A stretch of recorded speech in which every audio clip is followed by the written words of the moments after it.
Muy buenas tardes. Para el Colegio de Arquitectos de Campeche, Asociación Civil, es un placer y un honor empezar este ciclo de charlas de temas que nos incumben a todos y cada uno de los profesionales de la arquitectura y el urbanismo.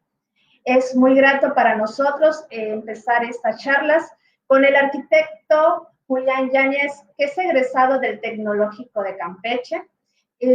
Realizó estudios superiores de maestría en la Universidad Autónoma de Yucatán, es en la licenciatura en Historia. Actualmente es subsecretario de Patrimonio Cultural en el gobierno del estado de Campeche.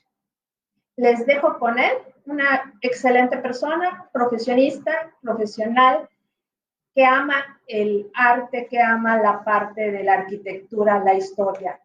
Con ustedes, el arquitecto Julián Yáñez.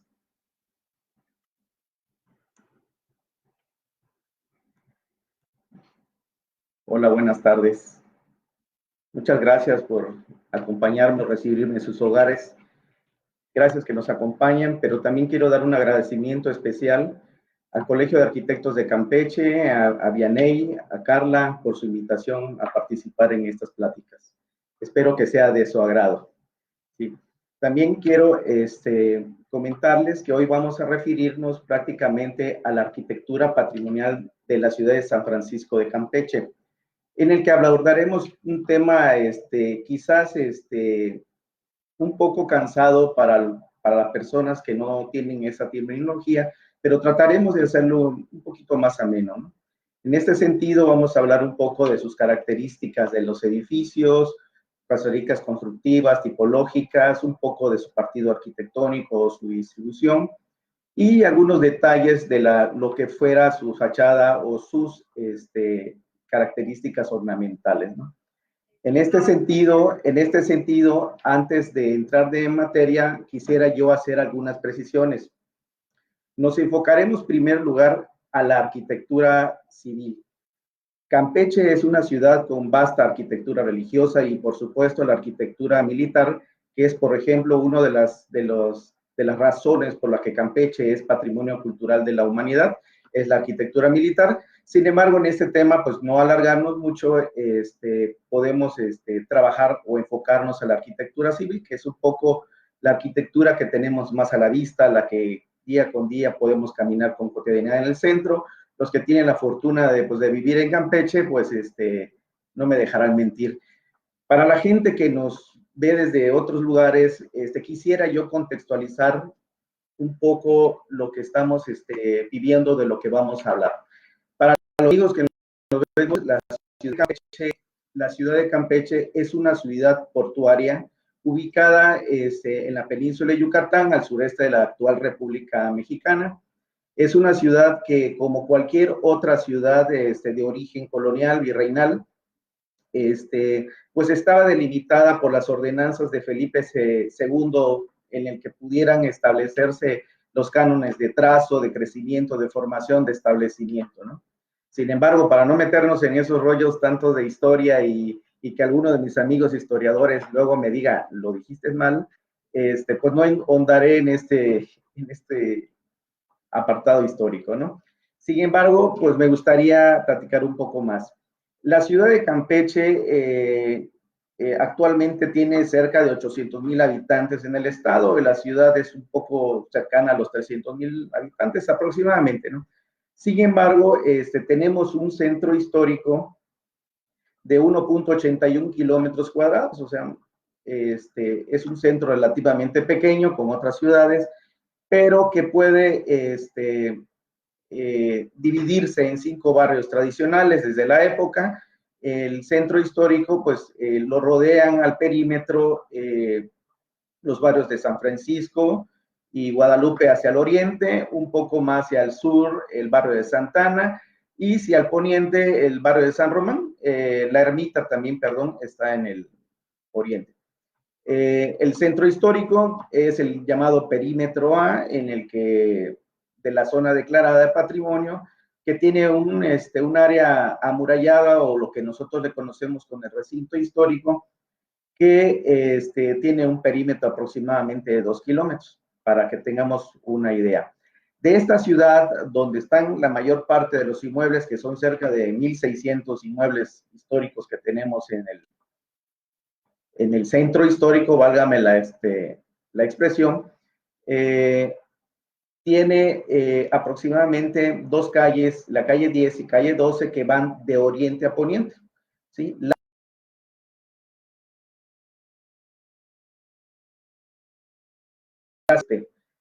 Tiene una parte que le rodea del oriente, sur y al poniente, prácticamente un sistema de lomeríos, o lo que le llamamos por acá en la región cerros, que de alguna manera delimitaron eso, o cambiaron o configuraron, forzaron a que la ciudad tuviera ese alargamiento contextual, ¿no? Entonces, que tuviera esa cuestión contextual.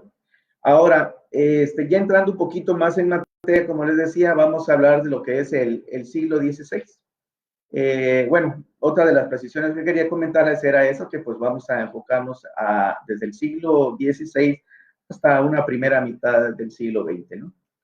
En lo que respecta al siglo XVI, las construcciones, lógicamente las necesidades del habitar no eran precisamente muy demandantes, sino lo que se necesitaba era gente que pudiera vivir, y los frailes también trabajar en su evangelización, los militares en el sistema de colonización. Pero entonces la vivienda no necesitaba ser tan ostentosa ni nada, y además los principios de construcción eran muy, muy austeros, ¿no? ¿Qué quiere decir? Las primeras construcciones del siglo XVI eran habitaciones prácticamente de una sola pieza, con muros muy gruesos, de 60 centímetros de ancho, poca altura. Estamos hablando de máximo 3 pudieran pues relacionarse con el sistema de esbeltez del edificio, pues hacerlos muy robustos, ¿no? No eran edificios hechos como para ser estéticamente formados, ¿no? Los pisos prácticamente eran nulos, eran piedras zampadas o era apisonado de la tierra en ese momento, ¿no? Los techos eran vigas de rollizo, o los que nosotros conocemos como los maderos, cortados prácticamente del árbol y acomodados en una techumbre, con un sistema de entortado de piedra y cal, que nosotros le llamamos en la región Bacpec. Es un Bacpec, a lo mejor no lo pronuncio muy bien. Sin embargo, ahorita hablaremos un poquito más de eso. En este sentido, también podemos hacer una observación de que estas fachadas no eran propiamente ornamentadas, eran muros pues apenas con un enlucido, un aplanado, que pudieran tener prácticamente dos vanos o dos puertas, no tenían ventanas, porque prácticamente funcionaban como dormitorio de la gente que estaba en campo, la que estaba en el proceso de colonización, y que no necesitaban mayores habitaciones que la de dormir, y un pequeño enramada que en la parte posterior que pudiera servirles de cocina, ¿no? Entonces, en términos generales, esta era la tipología de los primeros edificios en la ciudad de Campeche. Que hago una mención, había muchos edificios con esas características, o no se conservan edificios con esas características. Por ahí perdidos en el barrio de San Francisco, le decía que es la parte que después de los primeros establecimientos en la parte fundacional de la ciudad, en el oriente, lo que es el barrio de San Francisco, es donde queda un indicio por allá, un inmueble, otro en el perímetro histórico del centro, y nada más. O sea, no, prácticamente, acuérdense que la arquitectura está evolucionando, como va uno teniendo recursos, necesidades, y todo lo va transformando, como la arquitectura contemporánea, ¿no? Bueno, pero quiero hacer un paréntesis antes de hablar del siguiente siglo, que es el 17, perdón. Quiero hablar un poco de las características y los procedimientos constructivos de la época.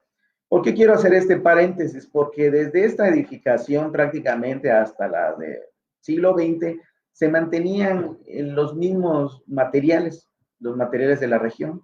En casi toda la colonia o en el virreinato se utilizó piedra y cal. Claro, la piedra en diferentes características, en el centro, en el sur, diferentes características de piedra, ¿no? O sea, sin embargo, en la región en la que tenemos acá, se habla de la piedra caliza. De la piedra caliza es una piedra con cierta dureza, pero según los escultores y los canteros, con cierto manejo más suave que una piedra volcánica del centro del país.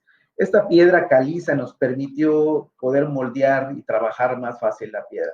Existe otro tipo de características de piedra en la región, la que nosotros le llamamos laja, que es una piedra que prácticamente se obtenía a la flor del suelo, o sea, a nivel del suelo. Es prácticamente una piedra de pepena y no de cantera como la piedra caliza. Esta piedra, básicamente, según los historiadores, Elanda en algún momento mencionaba de que existía piedra de buena calidad y de además un material o una tierra que le permitía hacer muy resistente pues este material, ¿no?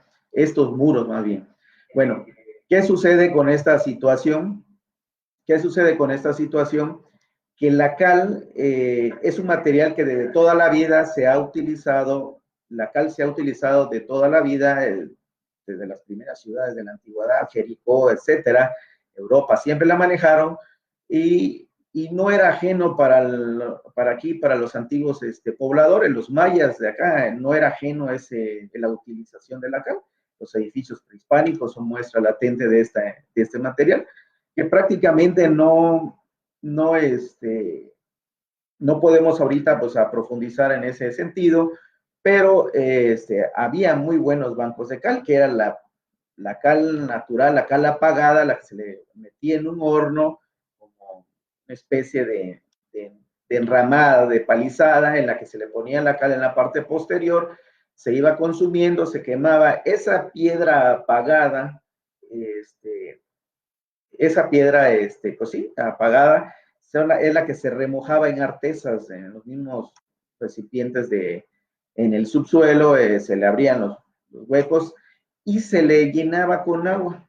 Esta agua hacía que pues se ferveciera y tuviera cierta resistencia a la cal, convirtiéndole en una pasta maleable, que es con lo que se construía prácticamente todos los edificios desde la época prehispánica hasta los primeros años del siglo XX.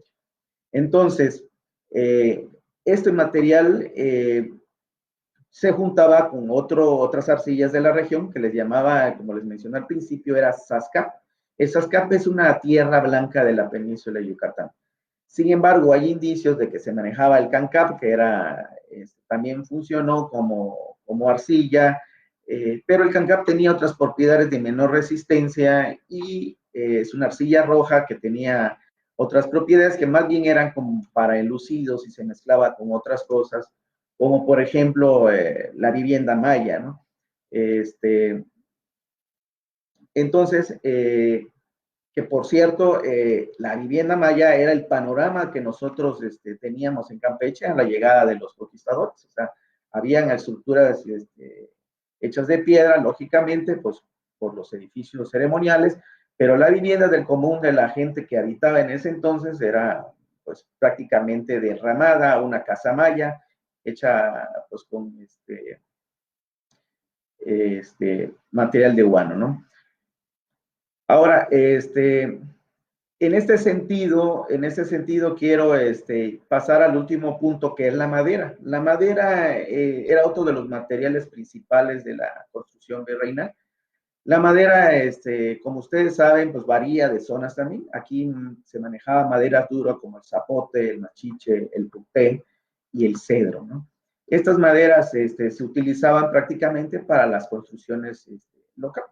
Habían otros maderos muy locales que no recuerdo el nombre porque estaban en su terminología maya, pero con eso podemos nosotros tener en cuenta. Bueno, cuando les hablaba yo de los muros, eran prácticamente de esta piedra que hablaba, con este mortero que se preparaba de cal Sascap, y los enlucidos eran prácticamente con pasta de cal, la famosa cal.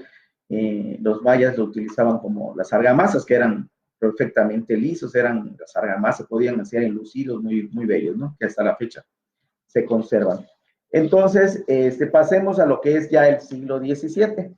Como les decía, las primeras construcciones eran muy austeras. El siglo XVII ya había un poquito más de población y empezaban a llegar las familias a la ciudad y lógicamente había más demanda del habitar. El habitar con ciertas características.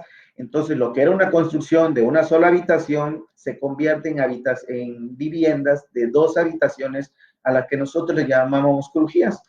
Para la gente que no está muy familiarizada con el medio, vamos a hacer un símil de que las crujías, vamos a llamarlas con líneas del programa de Excel, y las habitaciones van a ser las celdas de su retícula de Excel. Entonces, las habitaciones del siglo XVII tenían una primera crujía, una segunda que a veces tenía una variante de 2 habitaciones, un siguiente traspatio donde empezaban a aparecer los aljibes y que prácticamente eran los depósitos de agua pues, subterráneos, ¿no? Porque hay una variante más adelante que eran las famosas cajas de agua que eran sobre el nivel del suelo. En este caso, las cajas de agua o los aljibes, pues es algo que es muy común, yo creo que en la mayoría de las construcciones virreinales, ¿no? En ese segundo patio es donde se encontraba el aljibe. Y luego tenían una tercera crujía que era pues una habitación que funcionó muchas veces como cocina y el transporte. El sistema de lotificado de las viviendas pues prácticamente pues, obedecía a las ordenanzas que dábamos al principio. No vamos a entrar en esos detalles. ¿Qué sucedía ahora con el sistema constructivo? Lógicamente se iban conociendo que podíamos hacer más esbelto el muro. O sea, los muros de 60 se reducen a muros de 40, 45 centímetros y crece también la altura del muro. O sea, por los calores, las cuestiones climáticas iban condicionando, teníamos que hacer habitaciones mucho más altas. En este caso, de los 3 metros que decíamos, llegaban ya a alcanzar 4 metros de altura una vivienda en la ciudad de Campeche. Ahora, sucedían las vigas que eran de rollizo, empiezan a tener un poquito más de cuidado, de estética, y se empiezan a hacer prácticamente de forma labrada con hacha, o sea, cuadraditas. Un poquito más cuadraditas, ya más estéticas, y se presentaba ahí un sistema de bovedilla o los pequeños arcos entre viga y viga, pero siempre con el procedimiento del backpack, que es prácticamente el cortado de boles de piedra, de calzas cap, con una ligera capa de cal fina, e incluso llegó a tener un impermeabilizante con algún aglutinante, pudo ver, bueno, ahora se manejaba alumbre en algún tiempo, creo que también, alumbre, alguna, de alguna planta que pudiera servirlo como maleabilidad, que prácticamente son impermeabilizantes que a la fecha funcionan formidablemente. Bueno, en el siglo XVII, entonces nosotros empezamos a ver que existe ya un manejo de la fachada más limpio, ya no solamente son 2 puertas, es una puerta y una ventana. O sea, quiere decir, los vanos empiezan a tener un poquito más de cuidado en lo ornamental, que se pudieran permanecer ventanas abiertas por los calores, y empiezan a aparecer unos elementos ornamentales en las ventanas que se le llaman guardapolvos. En algunas ciudades tienen otros nombres, capialzados, etcétera, y peanas, o en algunas ciudades le llaman esto la parte de la peana, el famoso pollo bajo, pero los barrotes de la guía de ese entonces, pero prácticamente en el siglo XVII era de madera, o sea, eran barrotes de madera debidamente pues pintados con los aceites naturales, linaza, etcétera, ¿no? ¿Qué sucede con este ornamento? En la parte superior aparece en este siglo, durante este siglo, una pequeña cornisa en la parte superior. Esa pequeña cornisa, muchos lo conocemos con el famoso pecho de paloma. pero pues al final esa cornisa era lo que le daba todo el adorno y muros prácticamente limpios con una ventana de peana y guardapolvo. Con esto, pues cerramos el siglo XVII. ¿Qué sucede ahora en el siglo XVIII? El siglo XVIII yo creo que es el de los más fructíferos en cuanto a la arquitectura virreinal en Campeche, es donde hubo pues, mayor cantidad de construcciones, sin meternos en detalles que ya se venían forjando las pirámides, la arquitectura religiosa que dijimos lo vamos a dejar de un ladito, pero pues eso viene a la par de todo esto. Sin embargo, el siglo XVIII lo podemos ver que los frentes de las casas crecen. Los frentes de las casas crecen, llegan a tener frentes hasta de 12 metros. Lo que era una ventana se convierte en 2 y hasta 3 o 4 ventanas en los frentes. O sea que estamos hablando de frentes que van de los 10 metros hasta los 20 metros de longitud. Las alturas se mantienen entre los 4 y medio metros de altura. Las mismas características ornamentales, la PA, el guardapolvo, con sus variantes, pero aparece un elemento distinto. Entre la cornisa superior hay un elemento que se le llama entablamento, perdón. El entablamento es una característica prácticamente grecorromana, en la que está formado de una cornisa, friso con diferentes características. El friso tiene una especie de tableros, con metopas, etcétera, la disposición grecorromana, ¿no? Pero es otra cornisa. Entonces, en punto ese, voy a decirlo coloquialmente, valga la forma, es una especie de sándwich entre cornisa, tabla, friso y otra cornisa. Ese sistema es implementado en el siglo VIII. Los dibujos o cualquier otra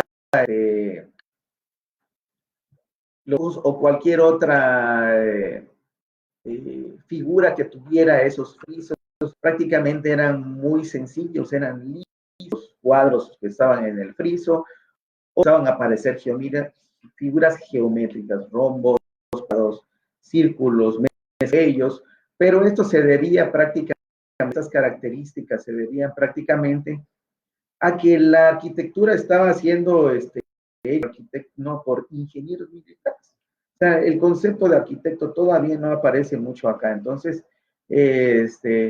los ingenieros tenían sus particulares formas de construir o de ser estéticos.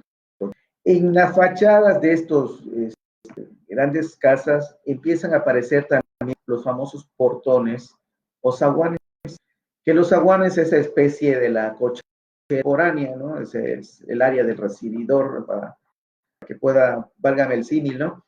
En el cual empiezan a aparecer las características diferentes a la 17. Ya no tenemos un pequeño patio, ya empezamos a tener un patio con mayores dimensiones o mayores características. Estas características de las que estamos hablando del patio, es un patio central en el que había habitaciones en el perímetro prácticamente de la casa, con diferentes tipologías también.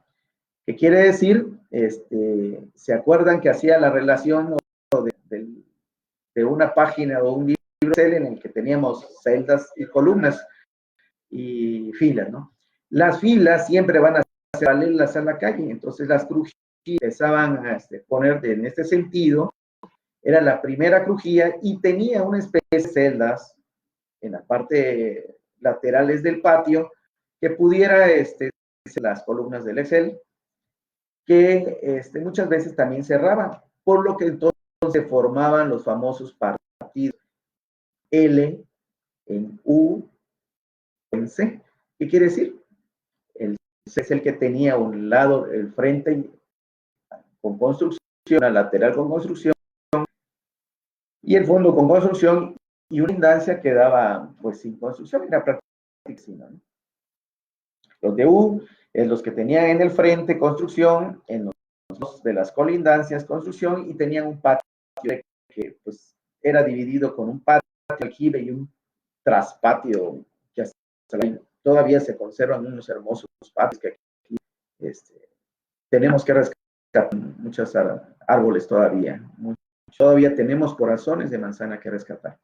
Bueno, estos patios, formas tipológicas son características del siglo, pero empiezan, lógicamente, la parte de la economía y todo empieza a crecer, y empiezan a crecer las casas, las características, los detalles, y eso sin entrar en las cuestiones de los interiores. Los me gustaría mencionar en estos patios, lógicamente, corredores que tenían arcadas en el interior, arcos de medio punto en un principio y luego con variantes mixtilíneas, polilobuladas o de origen, bueno, de característica isabelina, ¿no? Muchos de ellos con famosos, hermosos vitrales en los tímpanos de los arcos, pero pues si no, con unas rejas o unas enverjadas que todavía se conservan en los interiores muy hermosos, ¿no? Los pisos, a diferencia de los 2 primeros siglos, ya no pisos de piedra o de aplanados convencionales, empiezan a aparecer pisos de barro, también de mármol. En este caso, el poder adquisitivo, pues podían tener esa posibilidad, el barro, ¿no? Ahora, sigue creciendo la economía, sigue habiendo más, etcétera, etcétera. Las casas crecen, el reparto sigue creciendo, todo alrededor del seco, los barrios empiezan a poblar. Lógicamente, les decía, estas características también se dan en los tradicionales de los que les hablé al principio. Pero, pues a barrios con vocación, los barrios que estaban a la costa, como en este caso San Román y San Francisco, barrios pesqueros, barrios más hacia el sur, que está Santana, tenía ocasión más de cultivos, pero más adelante. ¿Qué sucede con esto? Empiezan a haber construcciones de niveles. En la segunda mitad del siglo XVIII, estas construcciones empiezan a crecer. Estas construcciones empiezan a crecer y demandan parte de abajo de las casonas, niveles, tuvieran el área del comercio. Esta es una situación que se dio pues, en Europa también, y es un concepto incluso, creo, me atrevo a decir, romano, donde la vivienda estaba en la parte superior, el comercio en la parte inferior. Ahora, ¿qué sucede? Lo empieza a mejorar, las fachadas no solamente eran con portadas y latabandas, guardapolvos, sino aparece un elemento muy característico acá. Debajo de las cornisas del entablamiento y de las incluso de algunos guardapolvos, empiezan a aparecer unos cuadros a manera de un encaje muy fino, que esos o parecen dientes, dentículos. Esos dentículos son del siglo XVIII. Entonces, los 2 niveles, esta característica en la fachada, empiezan a aparecer las pilastras traseras. Es decir, que pues, son bastante extensos, tenían que ser cortados, darle cierto ritmo. Son elementos ornamentales que en las pilastras. ¿Sí? Ahora, ¿qué vamos a ver en este momento? Sigue creciendo, los pisos empiezan a mejorar, ya les dije, y pues sigue creciendo la vida económica del país. Nos acercábamos al siglo XIX. El siglo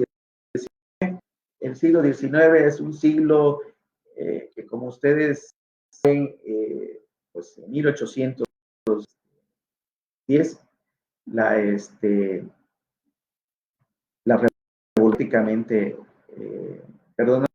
revolución de independencia, pues viene aquí todo cánones pues en el país. Que cabe aclarar que las penínsulas de Yucatán llegaban un poco pues, más atrasadas en cuanto a características arquitectónicas, funcionales y económicas en general. El estilo 19 hasta prácticamente hasta 1810, lo que estaba predominando por el neoclásico. en 1810, en contraposición a todo el neoclasicismo y todo, empiezan otras características. No había mayor, era un periodo de que empezaba la posguerra donde no había únicamente mucho dinero para construir. Entonces lo que se hacía era adaptar edificios. Estos edificios que teníamos que adaptar era cambiarlos con arquitectura ornamental, o sea, fachadas. Casi no hubo movimiento en cuanto a construcción, tipología específica en el partido arquitectónico. El partido arquitectónico, dijera alguien por allá, para los que no son arquitectos, la casa se empezó a dar en el 19, empiezan las habitaciones de manera un poco como vayan requiriéndose. A veces así construimos cuando no contratamos a un arquitecto. Empiezan a construir las habitaciones de manera uniforme, no había, se mantenían pequeños patiecitos a lo largo del predio, las habitaciones no tenían precisamente un orden, en las construcciones que eran adaptadas a las que me estoy refiriendo, y empiezan a aparecer algunas características ornamentales, pero es hasta el periodo de la posguerra, el periodo academicista o republicano, donde prácticamente lo que decía era adaptar los edificios que teníamos, tanto los públicos, porque déjeme decir, en la época de la posguerra no se construye mucho, pero empieza a haber arquitectura diversa, empiezan a generarse hospitales, escuelas empiezan a haber, pero adaptadas de las viviendas o de las grandes pues, entonces esta adaptación pues demandó ya mayor infraestructura, no solo al interior de la casa, empezaban a haber tuberías, drenajes, baños al interior de la casa, que por cierto no los había, pero que mantenían letrinas en la parte del traspatio. Entonces, este es un periodo en la ciudad en la que se mantiene casi lo colonial o lo virreinal más bien, pero haber adaptaciones de viviendas con características republicanas. Empiezan a aparecer banderas, blasones, fachadas, ornamentos vegetales, los frisos que antes eran muy, se les empieza a poner adornitos, etcétera, ¿no? Este siglo XIX prácticamente empezaba a pues, características ya europeas. Ya viviendo el periodo después de 1876. El academicismo ya en el 76, cuando inicia el periodo de Porfirio Díaz, que prácticamente quiere meter mucha tecnología, o mete mucha tecnología constructivo, arquitectónico, nuevas ideas, vanguardias, en lo que estábamos llamando los neos de época, neobizantino, románico, robótico, etcétera. Ellos los quieren innovar en el país. Sin embargo, en Campeche llegan muy velados. ¿Qué quiere decir? Tenemos muy pocos ejemplos de arquitectura del siglo XIX en la ciudad de Campeche. Casas muy, con almohadillados muy sencillos, balaustradas en la parte superior. La herrería ya no es prácticamente de madera y de metal muy burdo, sino la herrería ya empieza a ser forjada. O sea, esa famosa herrería de forja muy, que parecían encajes, pues prácticamente paños, ¿no? Muy bellos para la época, hasta la fecha, me encanta. Esa herrería forjada de carácter, estilo, mayor poder adquisitivo a lo que estaba viviendo ¿Qué estaba sucediendo en ese estilo? Había más adorno, más característica, pero déjenme recordar algo, así como a la fecha, en la medida de nuestras posibilidades, adaptando a nuestras viviendas, en esa época, o sea, la vivienda se fue transformando desde el 16 hasta el 19, el que conservara, la conservaba, el que no, la transformaba, le hacía 2 habitaciones, y es que muchas veces funde la vivienda histórica o la colonial del centro, ¿de qué característico, de qué siglo es? Los elementos constructivos nos pueden dar un panorama mejor los grosores de los muros en el siglo XX empiezan a ser mucho más angostos, 35 centímetros, más esbeltos, llegan a la altura de 5 metros de altura, y las techumbres ya no solamente eran de madera, sino eran a base de vigas de rieles de acero. Tenían muchas veces en el entortado, antes del entortado, un soporte de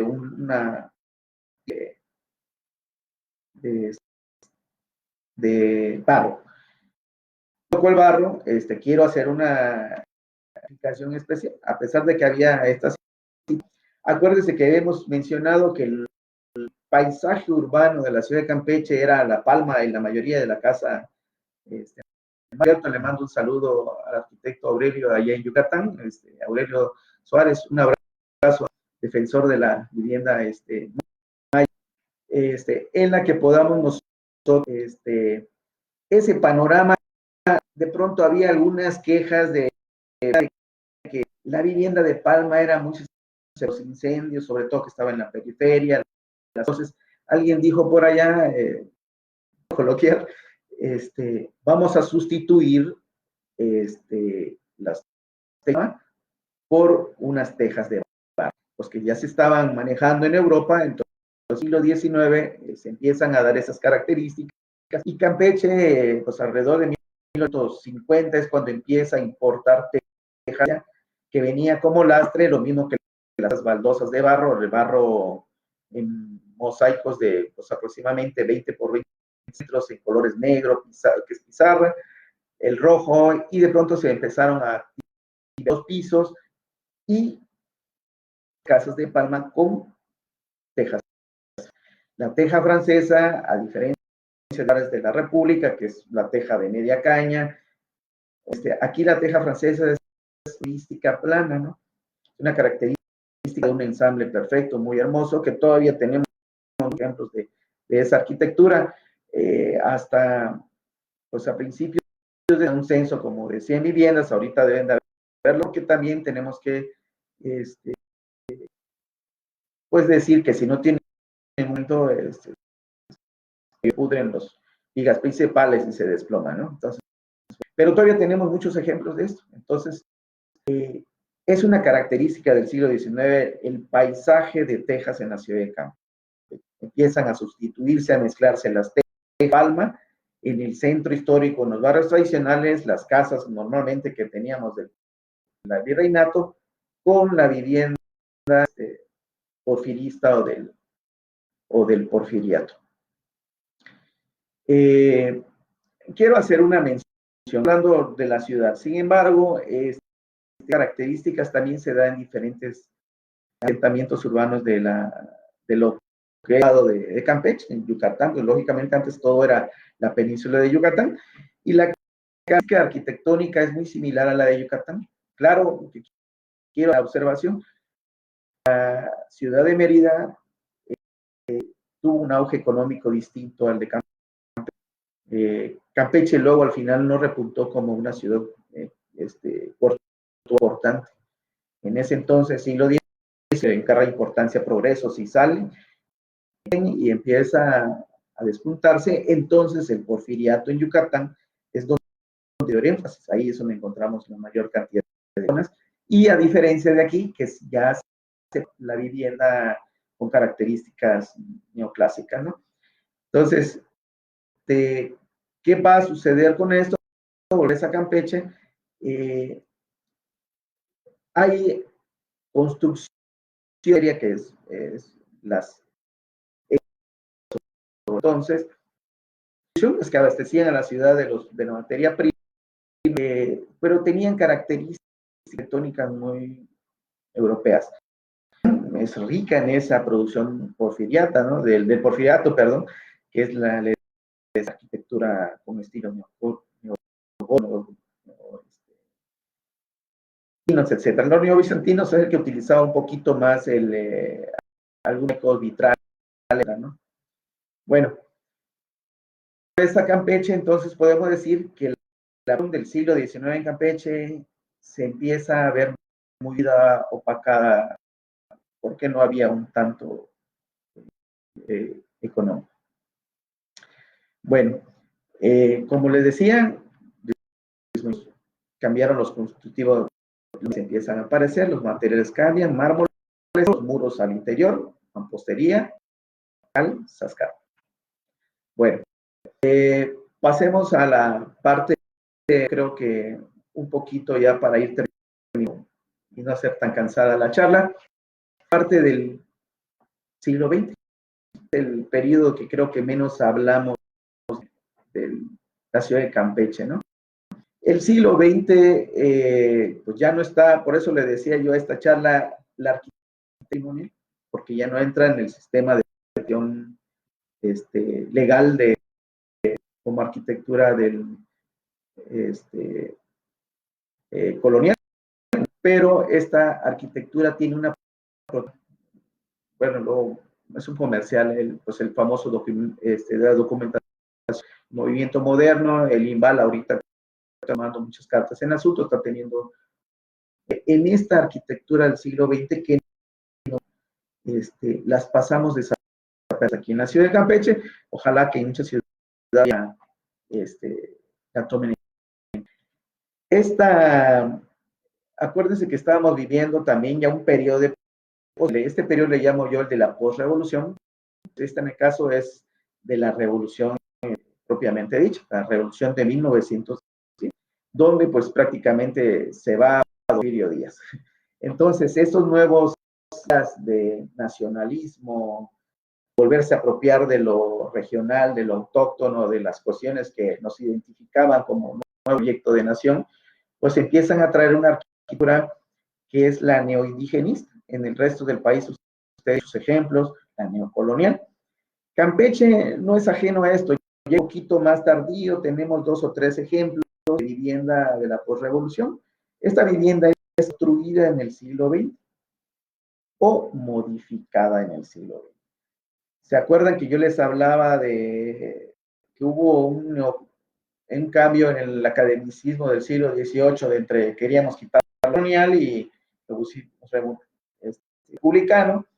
Pues vuelve a haber otra corriente así drástica aquí en Campeche, donde ya empiezan a aparecer los guardapolvos, las ventanas de herrería muy hermosas, de ventanas que tenían una especie de saliente, empiezan a modificar la vivienda colonial en este periodo del siglo XX, pero le llamamos nosotros, bueno, eso se da muy al final ya por los años 40 aquí en Campeche, donde las les quitaban todo ese ornamento, los frisos, hermosos frisos que había entonces, incluso de los 19 que eran unos frisos bellísimos de encaje, parecían los mismos encajes de tela, ¿no? Pero empieza a aparecerlo porque recordaba todo lo que te recordaba a don señor Díaz, pues estaba, válgame, perdón, venían quitando estos encajes y empezaron a tener ideas de modernidad, no recordara nada de eso. Entonces empiezan a haber permisos en ese instante ya empiezan a solicitarse permisos para transformar las viviendas. ¿Qué era esa transformación del siglo XX? La transformación del siglo XX era limpiar esas fachadas, ponerles mosaicos, nuevos materiales que ya existían, mosaico de pasta de cemento, le cambiaban a en el tapizado, guardaban, a veces le ponían una especie de cinta al perimetral de la fachada, reducía los vanos de las fachadas, que eran alturas de puertas que tenían unos 50, como hasta 3 metros de altura, en las que daba una ventana colonial, las bajaban de dimensión, que subían a lo que desaparecían en la peana y dejaban una ventana, pues prácticamente como de 1,50, pero 1,50 de altura, que eran cuadradonas, ¿no? Esos mosaicos, esos tiroles nuevos, cementos que ya estaban en el siglo XX, empiezan un poco a desplazar también el uso de la cal. La gente empieza también a construir con algunos indicios de cemento, herrería ya no solamente es de forja, empiezan a meter nuevos estilos, pero recordemos que después del neocolonial y del indigenismo de la época, estábamos viviendo también en Art Deco, Campeche tiene algunos ejemplos de Art Deco. Ese Art Deco geométrico que se dio pues, en 1900, hasta 1925, hasta 1940, aquí viene llegando con esa época, 1940, 1930. Hay muchos ejemplos de arquitectura Deco en Campeche. Pero déjame decirle que academicista nada más no soy.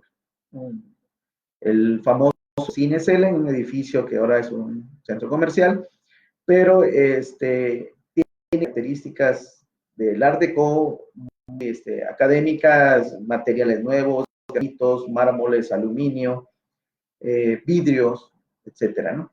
El Art Deco que predominaba en Campeche es el Art Deco popular. Los barrios de San Román, San Francisco, tienen mucha de esta característica. Fachadas muy sencillas, con ornamentos, trazos geométricos, una especie de tapizados con líneas muy simples, pero sí haciendo alusión al concepto de famoso Art Deco. Esa arquitectura de Campeche ya empezaba a tener los primeros indicios de lo que fuera el funcionalismo, ¿no? Que es después de 1940. También tenemos en Campeche unas fabulosas casas funcionalistas en lo que es la zona costera, mimetizadas ya en las modernas, por supuesto, pero hay muchos ejemplos de arquitectura funcionalista. No quiero mencionar arquitectos constructores porque me puedo omitir alguno, pero hay muy buenos ejemplos de arquitectura funcionalista, muy escasos, dignos de la ciudad, ¿no? Zona de la costa sobre todo. Y la arquitectura funcional o internacional, la que dejaba aparecer las estructuras y todo, no se da el caso, y el moderno no tocamos mucho. Lo que sí quiero enfatizar que durante este periodo de posrevolución, que tenemos ejemplos del arte de lo neomaya y Art Deco y un poquito de funcionalismo, existía también un periodo, bueno, en lo moderno sí hay, perdón, se me estaba omitiendo, pero ya se utiliza en viviendas y en un espacio público. Tenemos ejemplos muy bonitos del arte moderno, es el Palacio de Gobierno, una construcción de los años 60, 68 más o menos, todo el concepto del Campeche Nuevo, que también es otro rollo histórico, en el que va más allá de la apropiación no solamente del edificio, sino del espacio público, la modernidad para alejar todo esto. Entonces, la arquitectura de Campeche es ajena a lo que se ha venido viviendo en el país y prácticamente en todo el mundo, es un ir y venir en quitar lo que nos recordaba lo retrógrado, era lo que nos recuerda nuestras identidades, es ir y vivir. Alguien por allá le llamaba el revivals de la arquitectura moderna, ¿no? Pero bueno, esto es lo que se sigue viviendo. Hay muy buenos ejemplos de arquitectura moderna.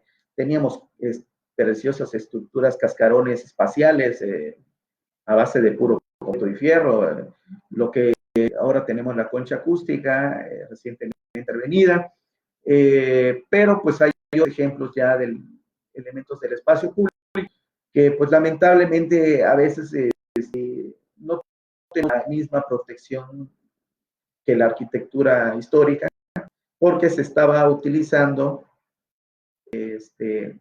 nuevos materiales. Sí, ok, entonces, ¿qué sucede?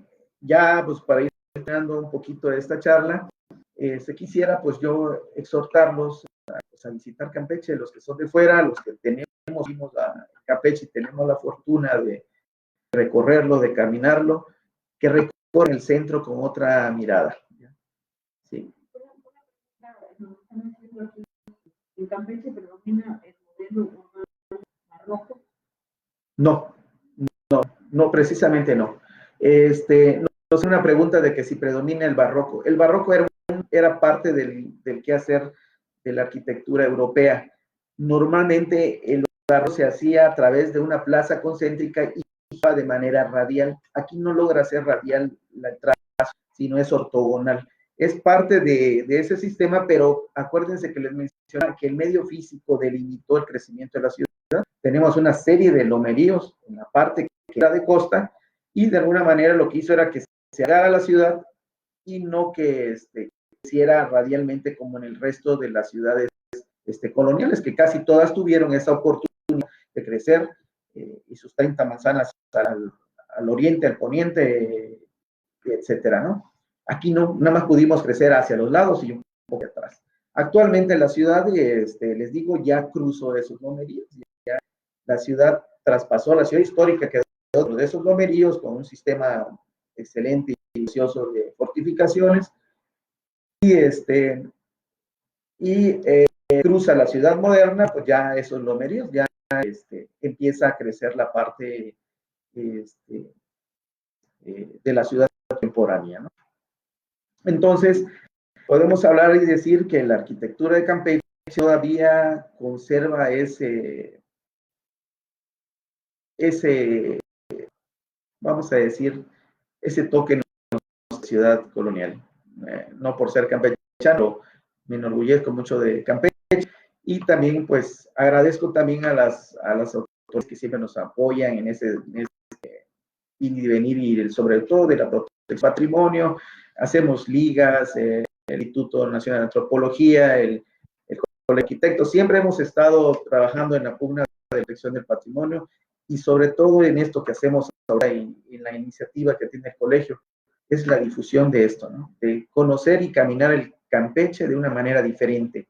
No todo es colonial, tenemos un Campeche mimetizado de revolución dentro de lo colonial, pero que tiene ese mismo valor, ¿no? Yo les agradezco mucho de nuevo, pues, que hayan estado permanecido en su pantalla y a tu atención. Mucho gusto.